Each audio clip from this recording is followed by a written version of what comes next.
Hi guys, my name is Ashley and I'm a mom of 2 little girls. I have a 2-year-old toddler named Kylie and I have a 4-month-old baby named Mia. As has been typical for the last couple of videos that I've filmed, Mia is nursing right now, so if you see her little hand kind of popping into the screen from the bottom, that's who it is, and that is that. So let's go ahead and get started. I know a lot of you guys out there are just getting started on your Montessori journey, and a lot of you have little babies. And since babies aren't quite capable of doing practical life activities yet, a lot of you are wondering, what do I do with my baby to kind of begin their Montessori journey? And that's a great question. Now, between the ages of 0 and 3 months, it's actually pretty easy, and I do have a whole video about what you can do with your newborn. But once babies hit that 3-month mark, they really kind of start to wake up and really pay attention to everything that's going on around them. Everything that they're taking in through their senses is a completely new experience for them. So as a parent, anything that you can do to capitalize on that is going to be a perfect activity for your baby. So from one busy parent to another, today I'm going to share with you a couple of great Montessori activities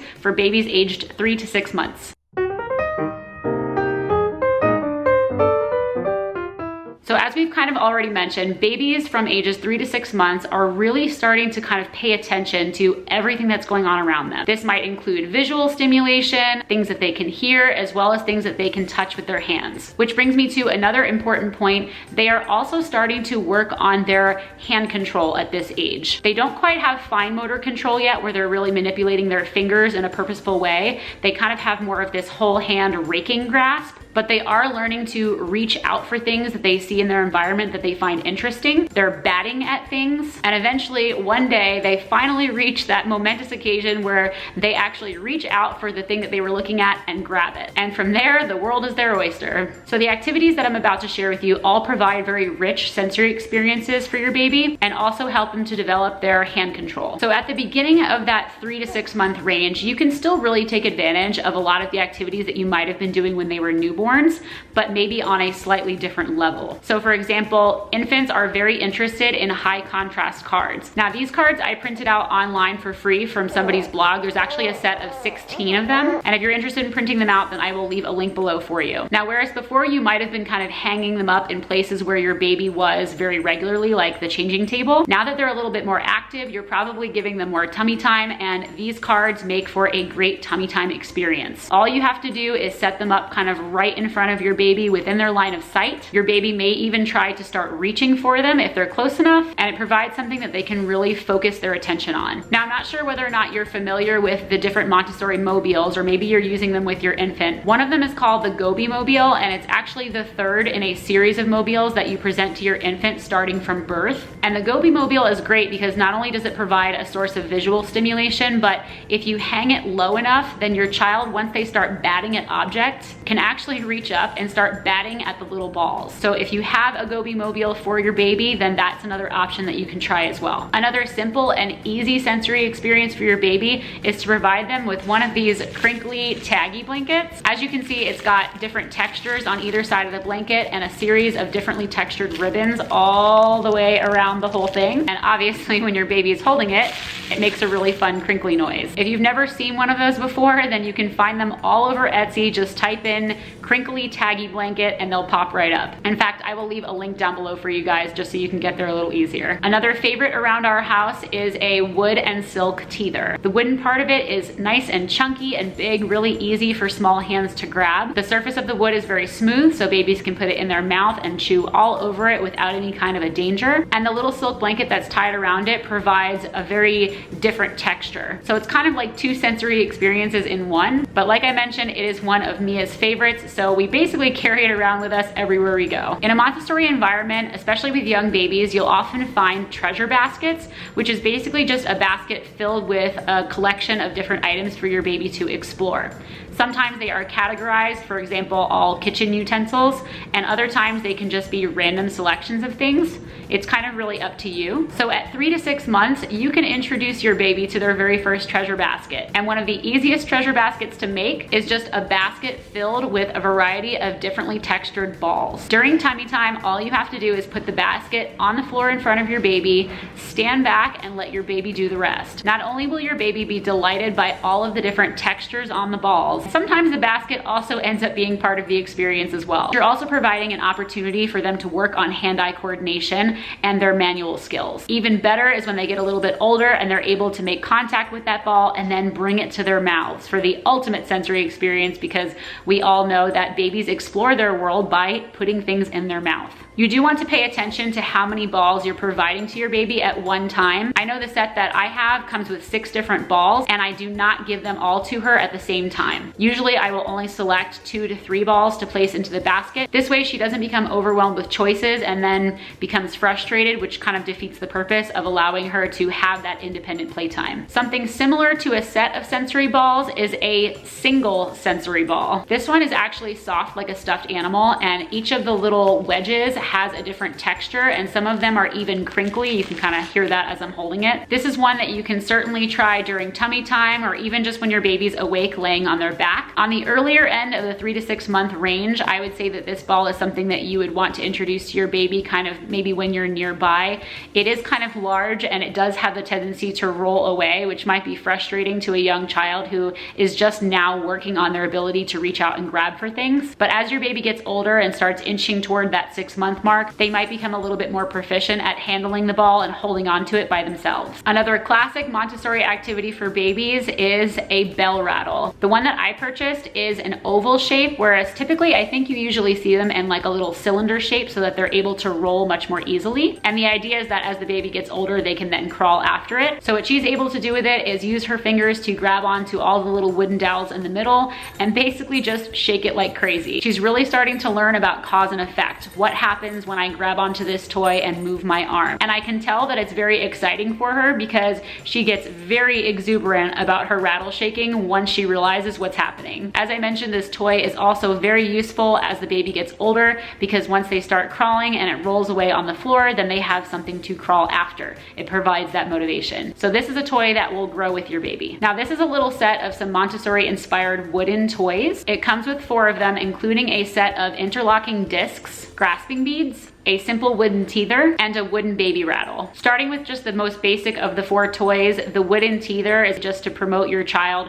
working on their manual skills, being able to hold objects and bring them to their mouth. It's also great for teething babies, which tends to happen somewhere toward the end of this 3 to 6 month range, and it is perfectly sized for little hands. The grasping beads obviously do what the name implies. It encourages your baby's grasping skills, and they also provide, yet again, another great teether for baby. The wooden baby rattle can be used before your child even discovers how to really use a rattle for its intended purpose, because the little wooden dowel in the middle is just right for their hands, so they can hold on to it, they can gnaw on the little ball on the end, and then as they become a little bit more experienced, they can learn how to shake it and make all of the little wooden rings that are attached to it clink into each other. The last toy in this set, the interlocking discs, are great as a teether in the beginning, just for your baby to kind of hold on to, but they actually do have a purpose. Once your baby is a little bit older, so again, closer to the 6 month end, the idea is that the discs are on a flat, hard surface where your baby is spending some tummy time. And as your child accidentally bumps into the discs, they kind of roll away in this very interesting pattern and makes it easy to crawl after. The interlocking discs are also the perfect shape for encouraging hand-to-hand transfer skills in slightly older babies. A super simple toy that you can actually make at home by yourself very easily is a hand kite. And it's just a little wooden ring with a series of colorful ribbons tied to it. Your baby will love to chew not only on the wooden ring, but also on the ribbons as well. You just want to make sure that the ribbons are 100% secured on there. I have mine double knotted,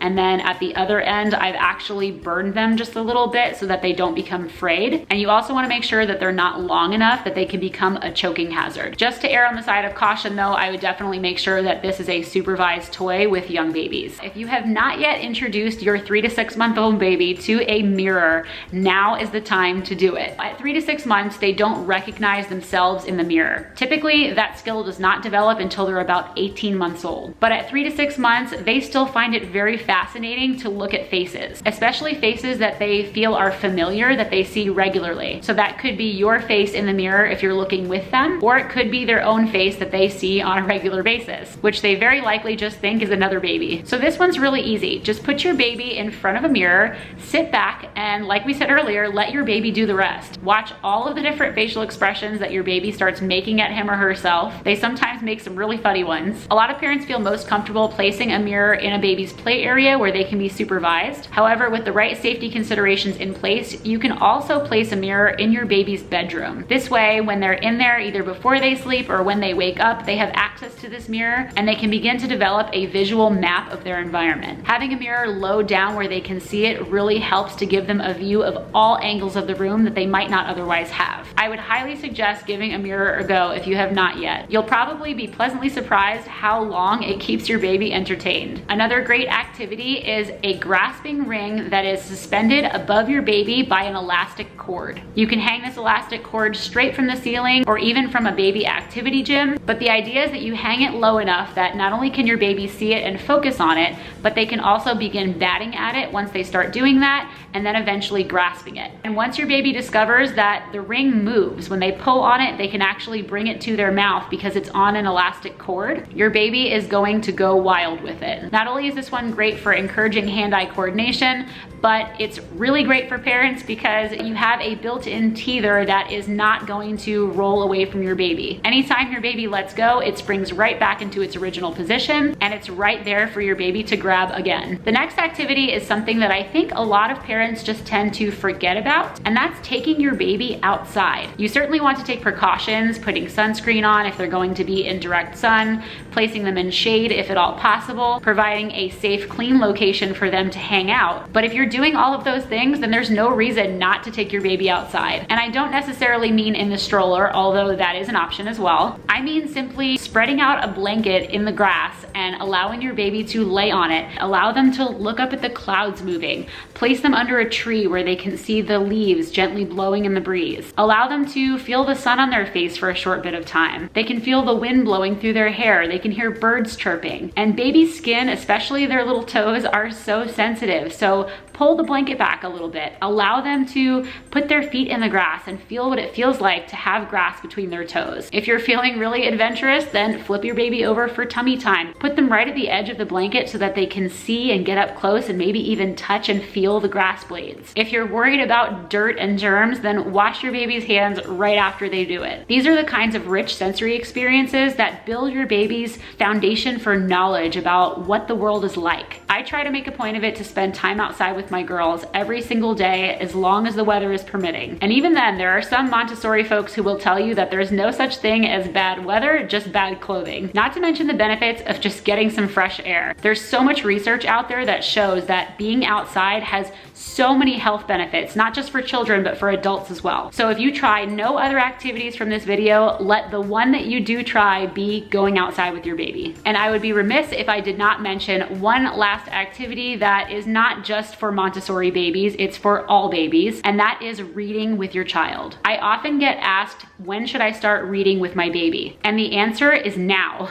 Your baby is never too young to sit down and look at the pictures of a book and hear the words that you're saying to them. No, a very small baby is not going to understand anything that you're saying, but eventually they are going to start making those connections. And it's not always easy to identify when that moment of recognition happens. So if you start now, you're going to catch it as early as possible. Reading doesn't need to be for an extended period of time. It can simply just be something that you incorporate into your everyday routine. Even if you're only just reading one book at bedtime every single day, that's better than nothing. Reading is tied to academic proficiency in school, and it does wonders for your child's early language development. So the sooner that you're able to start reading with your baby, the more benefits they're going to gain from it. If you want your child to have a love of reading, then it's important that you start reading as soon as possible. As far as what types of books you want to read to a 3 to 6 month old baby, you certainly want to focus on things that are based in reality. Things with very clear, high contrast pictures that are easy for your baby to see. It does not have to be a full-on lengthy story. It could be something as simple as a picture book with one picture and one word on each page. I know that when my toddler was a baby, she very much enjoyed all of the baby touch and feel books, because as they do start reaching out for things that they see, they are going to start reaching out and trying to touch the pictures that they see on the book. And if there's interesting things on the pages for them to touch, it makes the experience even better. With that said though, if you want to read a full-length story to your baby, especially if there are some books that maybe you had as a child that were favorites that you've been excited to share with your baby, then there is certainly nothing wrong with you doing that now. If you're really trying to go for strict Montessori philosophies, then the one thing that I would shy away from showing to your baby are books that are not based in reality. I did talk about this topic at length in a video that I did called Montessori at Home on pretend play, which I will link for you guys if you're interested in hearing a little bit more about why. But if you're just now dipping your toes into the world of Montessori with your baby, then I wouldn't obsess over that detail right now. As long as you're reading something to your baby every single day, you're on the right track. So that is it for my suggestions for Montessori activities for babies ages 3 to 6 months. Of course, this is not an extensive list. There are lots of other things that you can do with your babies. So if you have any suggestions for some Montessori style activities that you've been doing with your 3 to 6 month old baby that you find are successful, please share them with us in the comments below so that the rest of us can learn about them too. I will be sure to leave links to all of the toys that I showed to you guys in this video today in the description box below in case you're interested. And if you have any questions about the toys or activities, then also leave me a comment below and I'd be happy to chat with you guys about it. If you liked today's video, then please be sure to give it a big thumbs up. And just in case you're new to my channel, I did want to let you know that this video is part of a larger series called Montessori at Home, which is aimed at providing practical tips and advice for busy parents like you and I for implementing Montessori philosophies at home with your children. So if that sounds like something that you're interested in seeing more of, then you might consider subscribing to my channel so that you don't miss a new video, because I do post a new video just like this one every single week. Thanks so much for watching today, and I'll see you next time.